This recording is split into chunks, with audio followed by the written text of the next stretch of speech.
This is one of the world's most expensive weapons. The F-35 program, that includes the production and maintenance of thousands of jets over the next 5 decades, is projected to cost the US more than $2 trillion. It's also a hugely successful export for the US, contributing to America's dominance in the arms trade. But following President Trump's pressure tactics on US allies, some countries have said they are rethinking their reliance on American weapons. This shift, combined with technological advancements and competition from US and European jets, threatens the F-35's dominance. Buying a fighter jet isn't just about buying a single plane, it's a commitment to a future relationship with the company that sold you it. F-35s cost around $82 million apiece, depending on the model and number of jets purchased. But on top of that, buyers have to pay Lockheed Martin, the US company that manufactures the jets, for maintenance, pilot training, spare parts, and software updates. Armata! But Trump's temporary pause of intelligence sharing with Ukraine has put countries' dependency on the US to maintain their F-35s under scrutiny. And that caused a lot of countries to be very scared, to think, well, are they going to do this with us? Are they going to suddenly stop supplying, stop updating? And the Canadians and Portuguese have come out and said that in respect of the F-35. And some European and American officials have been forced to address fears about an alleged kill switch on the F-35. There's this talk that the US could press a button and the jets would cease to operate. This is something that governments who have the plane deny. This is something the US government denies, and it's something that Lockheed Martin certainly denies. But in some ways it's almost irrelevant, because the US could still make life very uncomfortable for the operators of their jets by not supplying spare parts, expertise, and updates in terms of software. So it would still be problematic for any country if they fell out of the US, whether there's a kill switch or not. In March, Canada said it would review its planned acquisition of 88 F-35s due to changing geopolitics and a need to secure more defence production at home. And in some European countries like Denmark, questions are being asked about the over-reliance on the F-35. So what are the alternatives? Europe produces 3 types of jet fighters.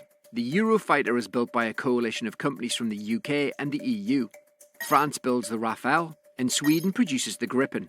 While all these jets have been sold around the world, the F-35 is considered a generation ahead of them, thanks to its stealth technology and more advanced sensors. The European fighters, of course, aren't ancient old rust buckets. These are very capable aircraft, and they're all combat tested. You know, the British and the French have been using their Rafales and Eurofighters in combat situations for a long time. So they're very good, but what they don't have is the radar evading technology that the F-35 has. Since its launch in 2015, the F-35 has far outpaced its European rivals in terms of sales and pre-orders. European countries that still make jets, and they will obviously buy their own jets, but also in the Middle East, European jets tend to be quite popular, and that's often because the US won't let them buy their top-of-the-range fighter jets, and that's for a number of reasons, but one of them is that they want Israel to maintain a technological edge over its neighbours, basically. While the F-35 remains one of the most popular jet fighters, experts believe its manufacturer does have problems to solve, including the prospect of a lower demand from the US itself, where the program has come under fire for its skyrocketing costs. The Department of Defense has more than 600 jets and plans to increase that number to about 2,500 aircraft by the mid-2040s.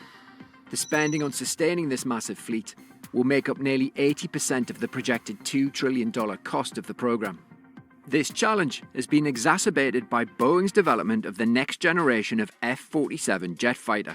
When you have the F-47 coming in, there would be a risk for Lockheed Martin that this is going to cannibalize their market. If the US orders F-47s, it will be at the cost of F-35s. I mean, it's a different aircraft meant for a different purpose, but still. Questions have also been raised within the Trump administration about the F-35's prospects in the face of unmanned aircraft.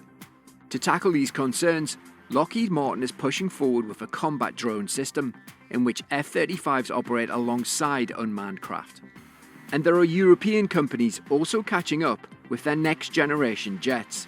you have the Tempest, which is a jet that's been developed by the British, the Italians and the Japanese. All three countries are big buyers of US jets. And then further down the line, you have something called the FCAS, which is the French, the Germans and the Spanish, and potentially more partners within that. And so all of these jets will sap demand for US aircraft. The British, for instance, never bought the F-16 and because they bought the Eurofighter. Development of a new jet fighter takes decades, but for the F-35, the arrival of the latest generation aircraft means cutthroat competition is not that far away.